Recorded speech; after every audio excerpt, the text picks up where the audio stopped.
Seigneur, pour ta faveur, au nom puissant de Jésus-Christ de Nazareth. Merci, Seigneur, pour tes bienfaits.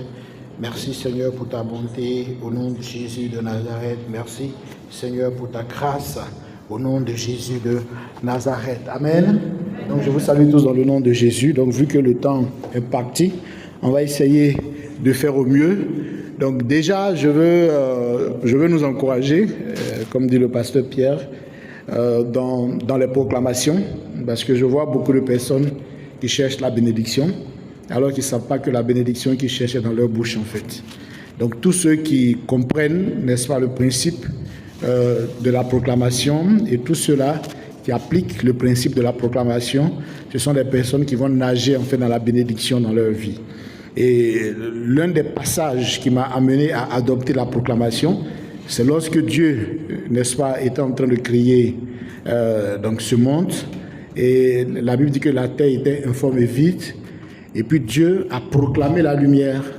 Voilà, il a dit que la lumière soit, et la Bible dit que cette proclamation-là s'est suivie des faits, et la lumière fut. Et je pense que certains d'entre nous ont pu faire des expériences dans des opérations de délivrance, où quand vous avez dit « voici le feu », qui est juste une simple proclamation du feu, vous avez vu comment est-ce que le démon, n'est-ce pas, a réagi. Et donc, parce que quand vous dites « voici le feu », sur le plan spirituel, il y a des effets tout de suite.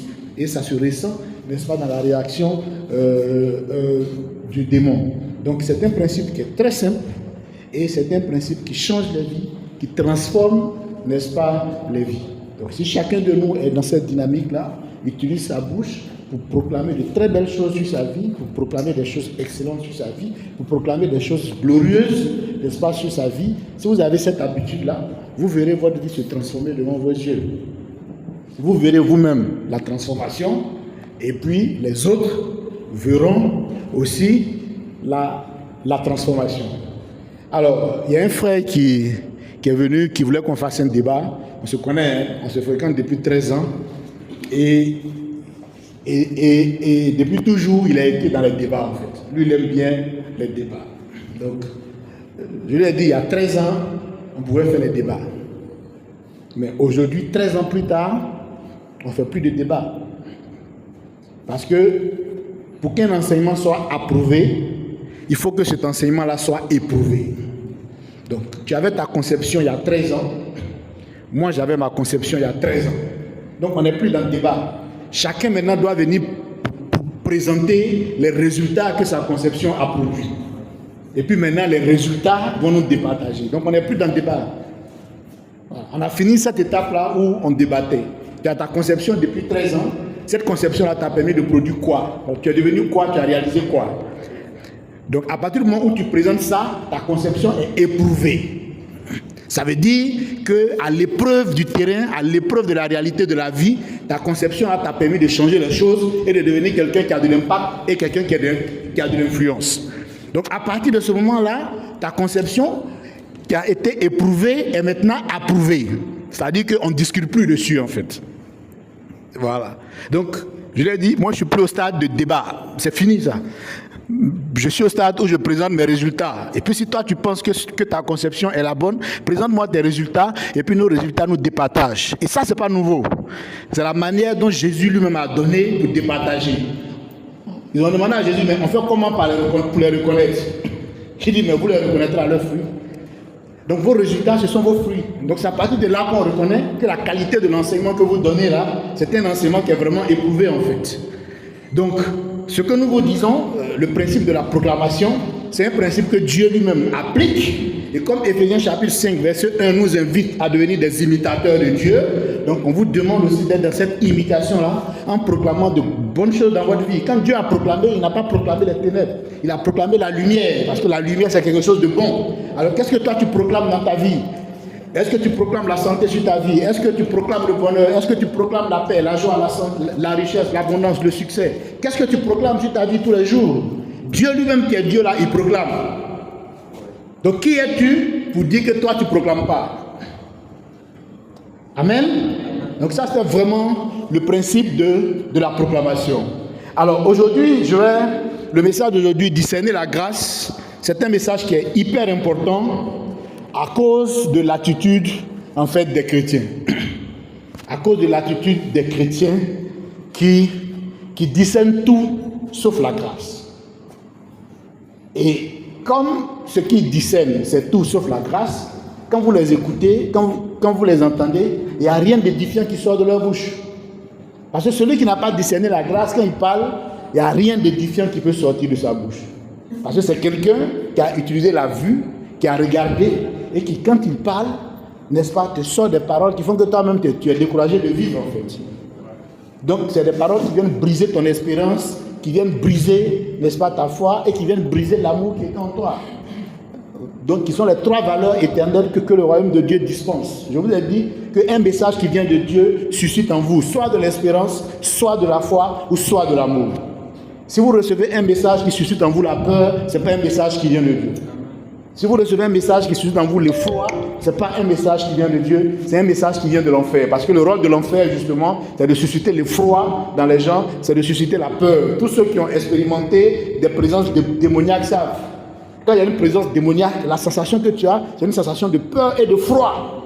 Mais quand il y a une présence divine, la sensation que tu as, c'est une sensation de confiance, de calme et, n'est-ce pas, de sécurité. Donc c'est comme ça que tu sens que la présence qui est là, c'est une présence du royaume. Sinon, quand c'est une présence des ténèbres qui est là, mais c'est l'effroi, en fait. Tu es terrorisé. Parce que le rôle des ténèbres, c'est de terroriser, en fait, l'humanité. Et justement, le rôle du royaume de Dieu, c'est de sécuriser, c'est de rassurer, n'est-ce pas, c'est d'apaiser, en fait, l'humanité. Amen. Donc, le message d'aujourd'hui, c'est discerner la grâce de Dieu. Et je vais demander à quelqu'un de nous lire Romains chapitre 5, verset 20, qui est notre verset de base. Romains chapitre 5, le verset 20. Et puis, on va essayer de développer ça. Romains 5, verset 20. Or, la loi est intervenue pour que l'offense abondât. Amen. Et là où le péché a abondé, Amen. la grâce a surabondé. Ok. Or, la loi est intervenue pour que l'offense abondât. Amen. Et là où le péché a abondé, Amen. la grâce a surabondé. A surabondé. Donc, or, la loi est intervenue, c'est-à-dire les interdits et tout ça, pour que le péché abondât. Donc, le péché qui est le fait de manquer le but. Parce que quand vous êtes calibré pour fonctionner d'une certaine manière et que vous ne fonctionnez pas comme ça, vous manquez le but en fait pour lequel vous êtes calibré. Donc le résultat, c'est le péché qui est en même temps le synonyme de l'échec. Mais là où le péché a abondé, voilà, il y a eu un effet, la grâce a surabondé. Mais vous verrez que les gens ne voient la grâce nulle part. Ils ne discernent la grâce nulle part. Ils discernent le péché partout. Ils voient le péché, je dis dans le péché, je mets l'échec, la déchéance humaine, etc. Des hommes qui ont une nature divine, une étincelle divine, mais qui ont un comportement voilà, donc animalistique, etc. Donc les hommes descendent, n'est-ce pas, dans une certaine déchéance. C'est une réalité. C'est pour ça qu'on parle d'abondance, n'est-ce pas, du péché. Mais la Bible est claire. Là où le péché abonde, il y a quelque chose qui surabonde. Et ce quelque chose qui surabonde là, c'est de ça que je veux parler. Vous savez, la grâce, c'est exactement comme l'oxygène en fait. Parce que l'élément le plus important pour la vie d'un être humain, vous êtes d'accord avec moi, c'est l'oxygène. Si vous n'avez pas d'oxygène, vous ne pouvez pas tenir 1 heure de temps. Alors que si vous n'avez pas de l'eau, vous pouvez tenir 1 semaine. Si vous n'avez pas de nourriture, vous pouvez tenir, etc. longtemps. Mais si vous n'avez pas l'oxygène, vous ne pouvez pas tenir. Mais peu importe l'endroit où vous allez sur la terre, il y a de l'oxygène. Et tellement il y a de l'air partout, tellement il y a le souffle partout, mais voilà, donc vous voyez qu'il n'y a pas d'entreprise, n'est-ce pas, comme la CIE ou bien la SODECI, pour vendre de l'air. Parce que c'est la grâce de Dieu, et parce que c'est la grâce de Dieu, et c'est l'élément le plus vital des êtres humains, cet élément-là, n'est-ce pas, qui est une image de la grâce surabonde. C'est une abondance partout. Là où il y a les guerres, là où il y a les meurtres, là où il y a des cruautés, tout ça. Mais cette présence-là, qui vivifie, qui donne la vie, c'est une présence en fait qui est là. Donc la grâce de Dieu est semblable en fait à ça, à l'air, qui est vital pour chacun de nous et qui est en abondance partout. Donc là où le péché abonde, Il y a quelque chose, personne ne discerne ça. Alors que vous ne pouvez pas profiter de la grâce si vous ne l'avez pas discerné. C'est pour ça que ce message-là est important.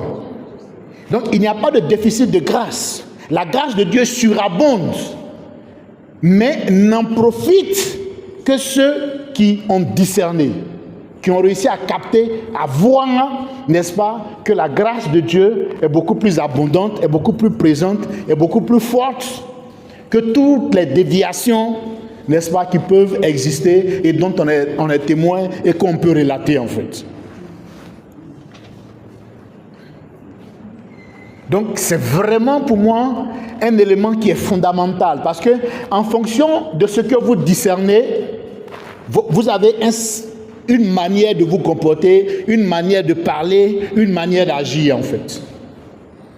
Parce que c'est ce sur quoi votre attention est portée là, c'est ça qui finit par vous déterminer. En 2011, tout le monde fuyait la Côte d'Ivoire, les gens, c'était vraiment le cataclysme. Je pense qu'on n'avait même pas à manger et tout.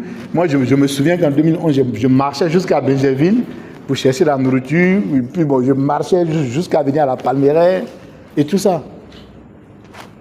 Donc, c'était une situation difficile qui était provoquée justement par le péché. Voilà. Quand les hommes quittent leur position, n'est-ce pas, quand ils quittent la dimension de l'amour, de la foi et de l'espérance, ils finissent par s'entretuer en fait.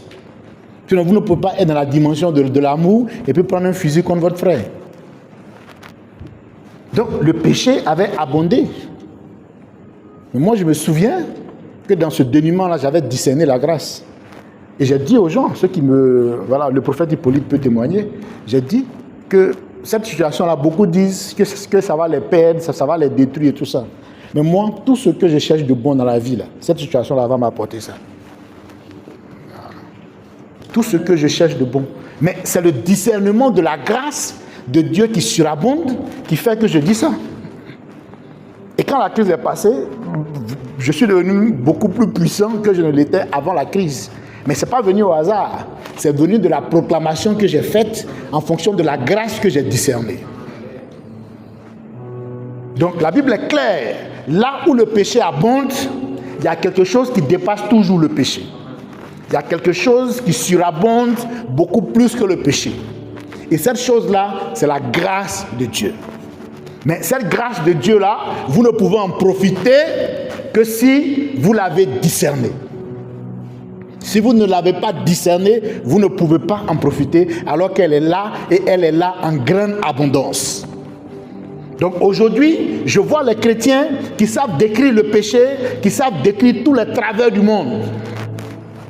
Mais personne ne discerne la grâce de Dieu pour parler de la grâce de Dieu. Personne ne discerne la grâce de Dieu pour pouvoir développer, n'est-ce pas, des projets qui sont basés sur la grâce de Dieu. Il n'y a personne. On est des champions pour partager les messages. Non, attention, les gens sont en train de boire du sang humain. Ça, c'est le péché. Non, attention, les gens sont en train de faire de ceci. Ils sont en train de tuer les gens. Les hommes deviennent des femmes. Ça, c'est le péché. Mais au-delà de ça, la grâce de Dieu qui surabonde là, il n'y a pas beaucoup de personnes pour en parler. Il n'y a pas beaucoup de personnes pour exprimer ça, pour proclamer ça. Alors que c'est là-bas qu'il y a l'impact. Il n'y a pas l'impact dans le fait de crier tous les jours, non, il y a le péché, les gens se perdent, non, il y a ceci, non. Il n'y a pas d'impact là-bas. Hein? Là où il y a l'impact, c'est il y a la vie, les gens peuvent être libérés, ils peuvent être délivrés, les gens peuvent être heureux. Voilà, Christ est mort, il a payé le prix. Les gens, c'est là qu'il y a l'impact. Et ça, c'est la dimension de la grâce, en fait. J'ai un frère qui m'a dit un jour, il dit que lui, il était dans le désarroi, il était perdu et tout ça. Il avait un père adoptif pharmacien qui est mort, il vivait chez ce père. Donc quand il est mort, les parents sont venus, ils l'ont mis à la porte et tout ça. Et puis un jour, il était perdu, et puis il est allé dans une église. Donc il est allé s'asseoir dans l'église, et puis le pasteur a parlé. Et c'est ce jour-là que lui, il a appris que Dieu avait doté d'un pouvoir que l'homme avait. Il n'avait jamais appris ça. Ça, c'est un message de grâce. Et donc, il dit, donc moi, quand Dieu m'a créé là, il a mis en moi un pouvoir. Et puis, je marche comme un malheureux. Et tout ça. Et ce message-là, n'est-ce pas, qui lui a permis de discerner la grâce de Dieu dans toutes ces difficultés, dans toutes les situations qui n'étaient pas honorables, qu'il vivait et tout ça. Mais ce message-là lui a permis de se relever. Sinon, que c'est à l'église que j'ai compris, quand le pasteur a fini de prêcher, que j'ai compris que j'avais un pouvoir. Donc quand je suis sorti là, je me suis relevé en même temps. Je me suis dit non, je ne me laisse plus aller. Voilà un message qui vient du royaume. Et donc quand on s'est retrouvé à l'église, c'était mon ami on va dire d'enfance. Donc on se retrouvait à Chose-à-Beauville quand je partais là-bas, lors des vacances. Donc on avait notre petit groupe de bluffeurs là, à l'époque. Et puis je vais à l'église, donc à une retraite à la source, et puis je le vois là-bas. En 2004, je ne sais plus. Il dit, mais Joseph, tu fais quoi ici? Il dit, non, voilà, que non, je suis devenu chrétien, que voilà ce qui s'est passé. Il dit, mais et ton papa à la pharmacie? Il dit, non, il est mort maintenant. Et quand il est mort, tout ça, on m'a mis dehors et tout. Au final, j'étais désespéré. Et puis un jour, je suis allé m'asseoir à l'église, désespéré. Et puis le pasteur a parlé. Et il m'a dit que non, que Dieu a mis en chaque comme un pouvoir, que moi j'ai un pouvoir. Que c'est ce jour-là que j'ai su que j'avais un pouvoir. Sinon, je me prenais pour quelqu'un de trop malheureux, de trop vide, de trop délaissé et tout ça. Ça, c'est un pasteur qui a discerné la grâce et qui a réussi à la communiquer. Parce que quand vous discernez la grâce, non seulement vous en bénéficiez, mais ensuite vous communiquez. C'est pour ça que la Bible dit que les paroles qui doivent sortir de nos bouches là doivent être des paroles qui communiquent une grâce. C'est parce que ça est là en abondance. Donc que Dieu sait que tout le monde par sa parole peut communiquer une grâce parce que la grâce surabonde. Donc le pasteur a ouvert la bouche, il a parlé, il a communiqué une grâce. Le frère a attrapé ça, il est sorti, il était voûté, il s'est relevé, il a commencé, n'est-ce pas, à repartir d'un nouveau pied et avec une espérance nouvelle. Parce que comme je vous ai dit, le message du royaume, quand vous le recevez, soit ça crée en vous l'espérance, soit ça suscite en vous la foi, ou bien soit ça fait croître, n'est-ce pas, l'amour que vous avez dans le cœur, que ce soit pour les hommes et aussi pour Dieu. Amen. Donc, le discernement de la grâce est fondamental. Ce n'est pas parce que tout le monde parle du péché que vous, ça doit aussi être votre travail de parler du péché. Là où tout le monde parle du péché, là, vous parlez de la grâce. Ce qui crée la transformation, ce n'est pas la publicité du péché. Ce qui crée la transformation, c'est la publicité de la grâce. Si votre message communique une grâce, ce message va créer la transformation dans les vies. Je vois les gens qui disent que le monde s'en va à la dérive. Alors que quand les gens ont demandé à Jésus, le royaume de Dieu là, ça est où? Jésus dit, le royaume de Dieu est au milieu de vous. Donc comment toi tu es dans une dimension, le royaume de Dieu est là, et puis tu dis que toi tu es citoyen du royaume de Dieu, et puis quand ceux qui n'ont pas le royaume disent que le monde va à la dérive, toi aussi tu ouvres la bouche aussi pour dire que le monde va à la dérive.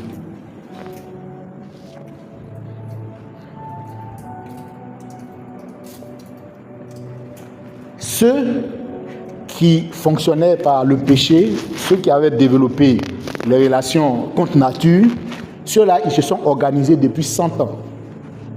Ils ont mis en place un programme. Ils ont dit, il faut qu'on ait l'argent. Donc, ils ont mis des programmes en place sur 10 ans, 30 ans, et tout ça pour devenir puissants financièrement. Ensuite, ils disent, bon, si on a l'argent maintenant, créons des fondations et tout ça, et puis finançons des projets dans le monde. Et ils ont commencé à financer les projets. Maintenant, à un moment donné, ceux qui vont dépendre de nous là maintenant, imposons leurs conditions pour que maintenant les relations contre nature soient acceptées sur la base du financement. Toi, tu es un enfant du royaume de Dieu. C'est quel plan que toi tu as mis sur pied? Mais parce que pour mettre un plan sur pied, il faut discerner la grâce de Dieu. Et moi, parce que j'ai discerné la grâce de Dieu, j'ai mis un plan sur pied pour ceux qui étaient de ma corporation. On allait faire formation 2 semaines à Bassam. Tu viens, tu es logé, tu es nourri, tu as entrée, plat de restaurant, tu as dessert, tout ça. Tu viens, consultant international, tout ça c'est cadeau. Pour 100 personnes. Mais on a réussi à le faire, mais parce qu'on est en train de déployer la grâce qu'on a. On a des plans, on a des projets pour nos gars, et c'est le royaume de Dieu qui est en mouvement. À partir de là, mais tu peux influencer, après tu peux mettre tes règles, mais parce que tu sais comment le système fonctionne. Donc, c'est des planifications qui se font sur 10 ans, sur 20 ans, sur 30 ans, sur 50 ans. Après, ceux qui prennent le relais, tu leur communiques la vision.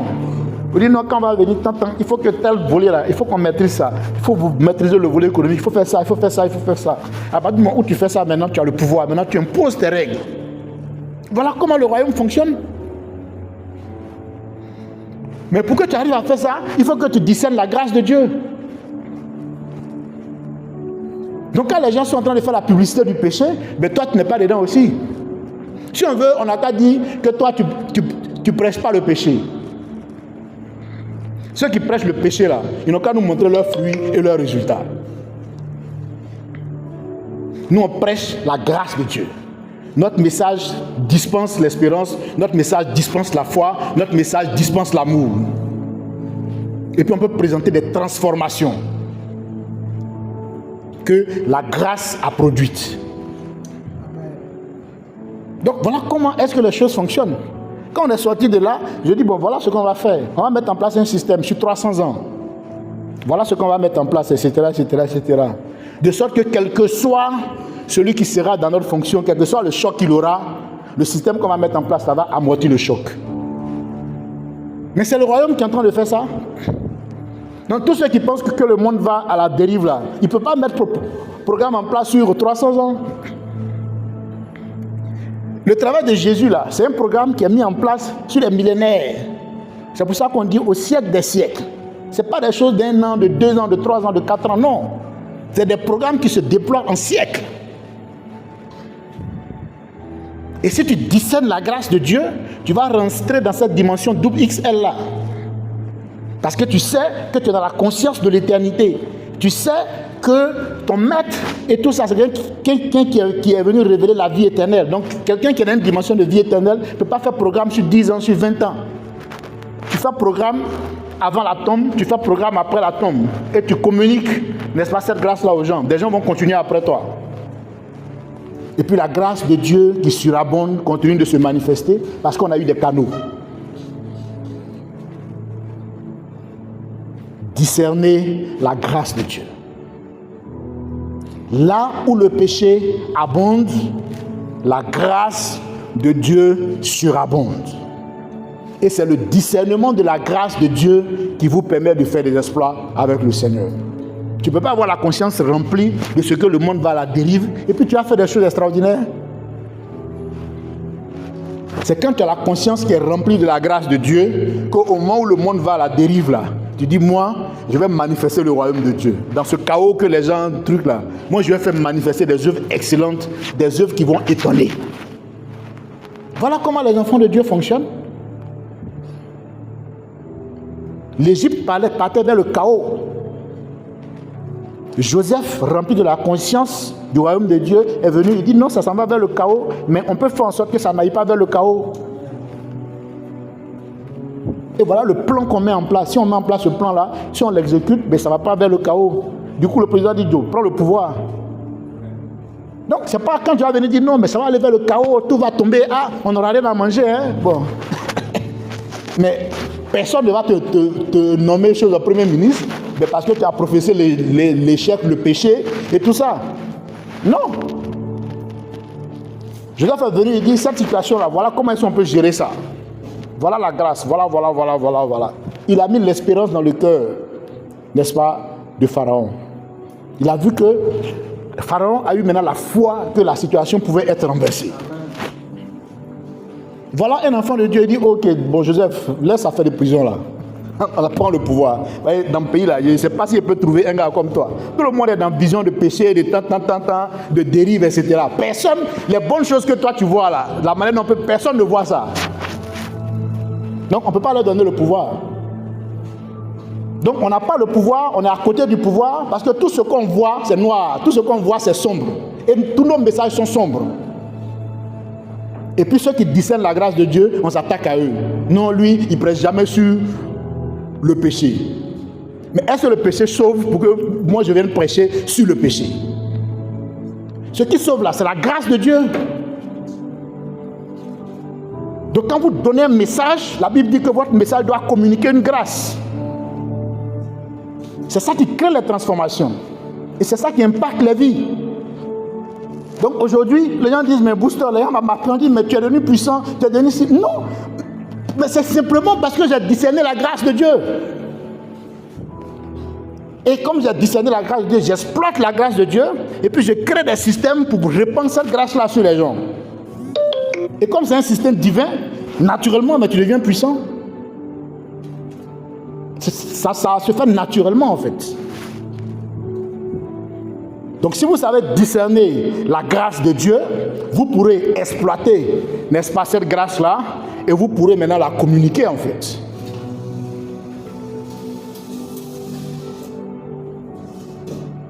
Donc là où le péché abonde, la grâce de Dieu surabonde. Là où le péché abonde, la grâce de Dieu surabonde. Donc nous devons retenir que la grâce de Dieu est partout. Comme il y a de l'air partout. Deuxième chose, nous devons nous exercer à discerner la grâce de Dieu. Par la pensée, par la parole, par l'action. C'est le discernement de la grâce de Dieu qui fait que vous arrivez dans une communauté où tout le monde dit mais la communauté là même n'avance pas. Et puis quand tous ceux qui vont là-bas là, ils n'avancent pas. Celui qui a discernement de grâce là, lui vient et dit c'est dans la communauté là même que moi je vais avancer. Que tout ce que je vais avoir de bon dans la vie là, c'est là même que je vais avoir. Ça veut dire que c'est quelqu'un qui vient de discerner la grâce de Dieu. Qui surabonde partout. Ça surabonde partout. Vous arrivez dans une ville, on dit non, cette ville-là, ici là, c'est une ville qui est dure. Hein? C'est une ville de sorciers, les gens ont parlé à la tête, tu ne peux pas prospérer ici. Ça, c'est le péché.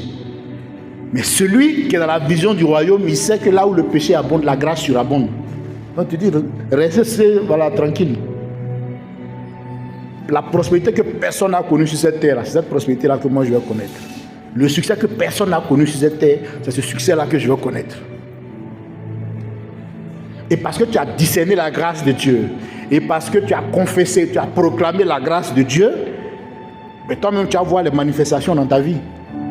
On dit, ah, voilà, quand il est venu là, nous tous on lui a dit qu'ici là, c'est pas bon, mais lui dit que c'est dans là même que lui va réussir. Et puis bizarrement, il a réussi.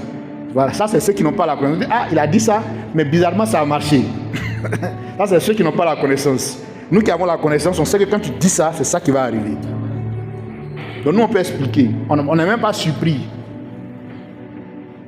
de ce que la transformation, n'est-ce pas, s'est produite alors que tout le monde voyait le péché, tout le monde voyait les ténèbres, tout le monde voyait le chaos. Mais toi tu as dit que tu as discerné la grâce de Dieu. Et là où les gens disent ils voient le chaos là, toi voilà ce que tu vois. La grâce de Dieu surabonde toujours. Malheureusement, personne ne voit la grâce de Dieu. Personne ne discerne la grâce de Dieu. Si tu ne discernes pas la grâce de Dieu, tu auras une vie stérile. Ceux qui ne discernent pas la grâce de Dieu tournent en rond. Vous venez les voir, vous revenez 5 ans après, ils sont au même niveau. Ceux qui tracent comme ça, direct, on voit que ça grandit pour partir là, ça se développe pour partir. C'est des gens qui ont discerné grâce de Dieu. Si tu n'as pas discerné grâce de Dieu, tu ne peux pas te développer pour partir. Parce que dès lors que dans ta pensée, tu acceptes que le péché est partout et le péché à tout prix, c'est fini, tu ne peux plus avancer. C'est fini. Il y a un homme d'affaires, il ne parlait pas dans le domaine spirituel, mais il parlait d'une loi dans les affaires. Lui, il était directeur du Crédit Afrique de l'Ouest chez Shell. Beaucoup le connaissent, Stanislas Désé. Et puis, un jour, en 2008, il a démissionné pour aller créer son entreprise. Donc, quand il a démissionné, les gens qui l'appelaient même, qui décrochaient là, maintenant quand il appelle, personne ne décroche. Et il a commencé petit à petit, petit à petit. Aujourd'hui, ben, ça va pour lui. Il dit Il y a des secrets qu'il donne. Il dit quand tu te lances, il dit dès que tu doutes, c'est fini. Il dit dès que tu as douté, alors que lui il n'est même pas dans les lois spirituelles, hein. Il n'est pas à l'église, il est dans les affaires. Mais ce qui s'est passé avec Pierre, là, Pierre s'est lancé, il partait tranquille, et puis dès qu'il a douté, il a commencé à plonger. Lui il ramène ça dans les affaires. Il dit une fois que tu te lances, dès que tu as douté, c'est fini.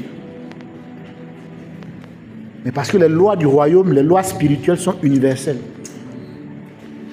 Mais pourquoi tu doutes? C'est quand la conscience du péché remplit ta conscience là, ça va être de là que tu commences à douter. Sinon quand ta conscience est remplie de la grâce de Dieu là, mais tu ne doutes pas. Puis toi tu es sûr que la grâce de Dieu est là et que par la grâce de Dieu tu vas arriver. Donc le discernement de la grâce de Dieu fait la différence. Le discernement de la grâce de Dieu fait la différence. Et on est surpris que ce qui est beaucoup là, on ne voit pas ça. C'est-à-dire que ce qui surabonde là, on ne voit pas. Maintenant, c'est ce qui abonde là qu'on voit partout. Voilà ce qui fait la déchéance, n'est-ce pas, du christianisme. Tu ne peux pas voir la déchéance partout et puis tu as fait des projets, mais puis pour toi déjà tout est gâté. Donc tu as trouvé force où pour dire que toi tu es en train de faire projet pour améliorer la vie des gens, tu es en train de faire projet pour que le royaume de Dieu se manifeste à travers tes projets, tout ça. Puis pour toi déjà tout est gâté.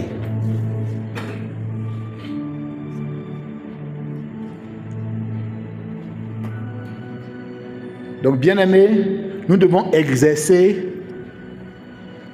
nous exercer à discerner la grâce de Dieu en pensée, à discerner la grâce de Dieu en parole, à discerner la grâce de Dieu en action. Quand quelqu'un n'a pas mangé depuis le matin, mais il se lève, il dit je déclare que je suis dans l'abondance. Mais c'est parce qu'il a discerné la grâce de Dieu qu'il déclare ça. La qualité de votre proclamation devient du discernement que vous avez de la grâce de Dieu.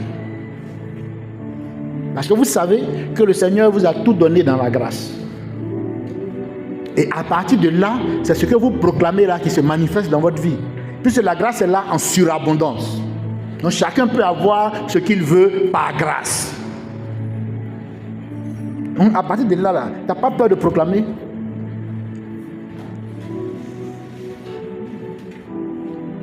Et tu vas voir que ta vie va commencer à progresser comme ça.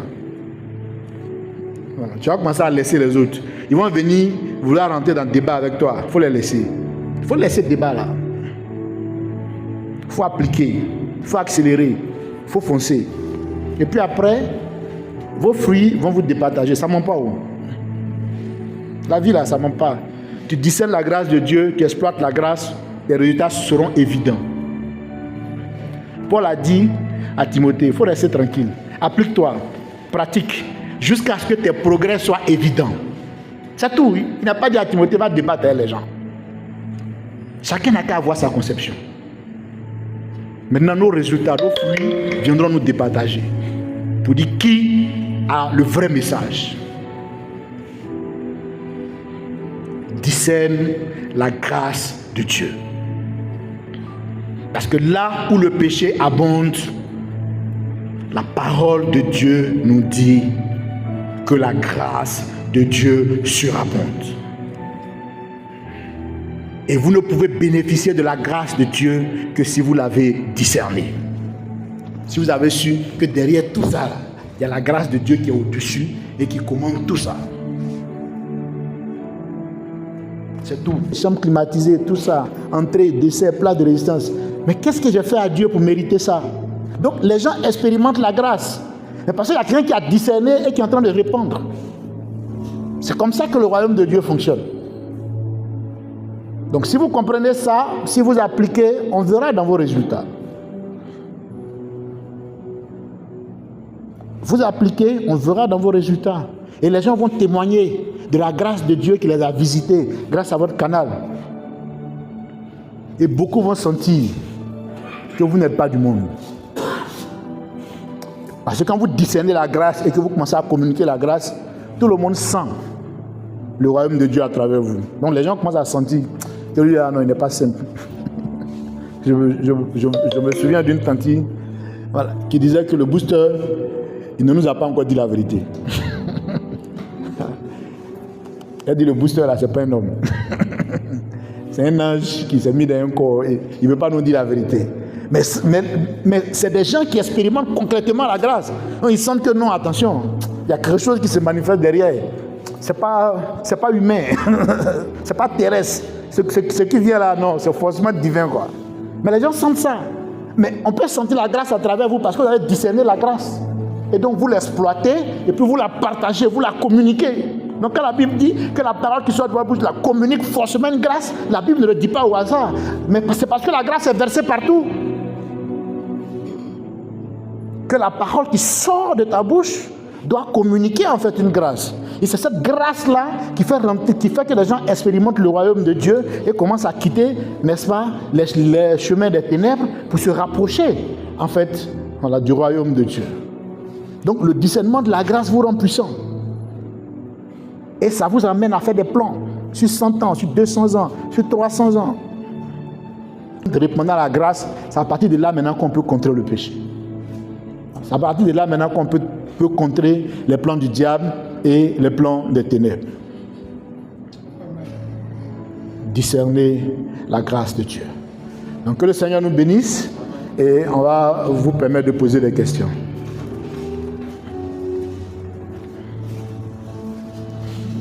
Donc le frère Déchi va nous aider.